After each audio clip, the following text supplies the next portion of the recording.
ഇന്ന് നമുക്ക് ഒരു മിക്സഡ് ഫ്രൈഡ് റൈസ് ചെയ്ത് നോക്കാം. അതിനൊക്കെ ഒരു പാൻ ഹീറ്റ് ചെയ്യുന്നു, ഓയിൽ ഒഴിക്കുന്നു, ഒന്ന് ഈവൻലി ഡിസ്ട്രിബ്യൂട്ട് ചെയ്ത് കൊടുക്കുന്നു ഓയിൽ.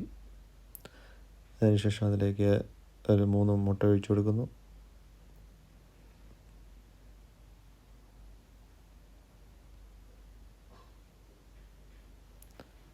അതിലേക്ക് ആവശ്യത്തിന് ഉപ്പ്,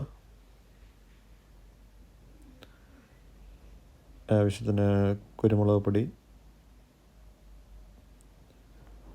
ഇതെല്ലാം ചേർത്തതിന് ശേഷം നമ്മൾ നെക്സ്റ്റ് സ്റ്റേജ് എഗ്ഗ് ഒന്ന് സ്ക്രാമ്പിൾ ചെയ്തെടുക്കുന്നു. എഗ്ഗ് സ്ക്രാമ്പിൾ ചെയ്യുമ്പോൾ അത് ഒത്തിരി ഉടഞ്ഞു പോകാതെ സൂക്ഷിക്കുക. വലിയ കഷ്ണങ്ങളായി തന്നെ നിലനിർത്താൻ ശ്രമിക്കുക. അതിനുശേഷം കുറച്ച് ഗാർലിക്, സ്പ്രിംഗ് അനിയൻ ബൾബ് ജസ്റ്റ് ഒന്ന് വാട്ടി കൊടുക്കുന്നു.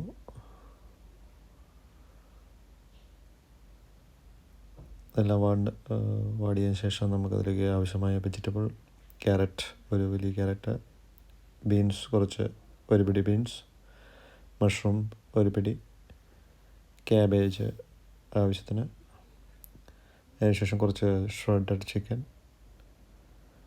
അതിലേക്ക് ആഡ് ചെയ്ത ശേഷം കുറച്ച് സോൾട്ട് ആഡ് ചെയ്യുക ആവശ്യത്തിന്, ഒന്ന് വേകാൻ വേണ്ടി സെറ്റാകുക. അതിനുശേഷം അതിലേക്ക് oyster sauce 2 table spoon, 2 table spoon soya sauce, again ഒരു 5 മിനിറ്റ് വെജിറ്റബിൾസ് വേകാൻ അനുവദിക്കുക. പ്രത്യേകം ശ്രദ്ധിക്കുക, അതിലുള്ള ബീൻസ് വേവ് കൂടുതലാണ്. അപ്പോൾ അതിൽ ബീൻസ് വേകുന്നതിന് വേണ്ടി വെയിറ്റ് ചെയ്യുക. വൺസ് ബീൻസ് വെന്ത് കഴിഞ്ഞാൽ ബാക്കിയുള്ള വെജിറ്റബിൾസ് വേകുന്നതായിരിക്കും.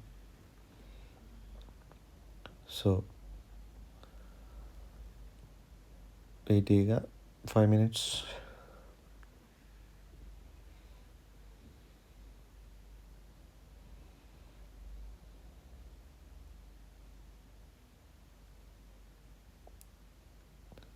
നന്നായി ഒന്നുകൂടെ മിക്സ് ചെയ്ത് കൊടുക്കുക. വെജിറ്റബിൾസ് വേകാൻ വേണ്ടി വെയിറ്റ് ചെയ്യുക.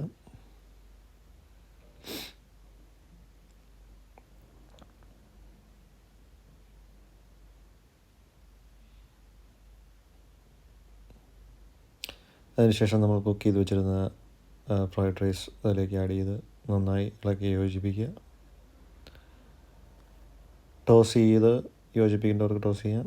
ഞാനിവിടെ സ്പാച്ചുല യൂസ് ചെയ്ത് തന്നെ മിക്സ് ചെയ്തെടുക്കുകയാണ്. സോ അതിലുള്ള കട്ടകളൊക്കെ നന്നായി ഉടച്ച് റൈസ് ഫ്രൈ ആകുന്ന വരെ നമ്മൾ ഒരു 2 മിനിറ്റ്സ് ഇളക്കി കൊടുക്കുക. അതിനുശേഷം സ്പ്രിംഗ് ഒനിയനും കുറച്ച് പെപ്പറും കൂടെ ആഡ് ചെയ്ത് നമുക്ക് ഫിനിഷ് ചെയ്യാവുന്നതാണ്. സോ അതിലുള്ള കട്ടകളെല്ലാം ഇപ്പോൾ മാറിയിരിക്കുന്നു. നമുക്ക് റെസ്റ്റോറൻറ്റ് സ്റ്റൈലിലുള്ള ഫ്രൈഡ് റൈസ് പോലെ തന്നെ നമുക്ക് കിട്ടിയിരിക്കുകയാണ്. So that's it.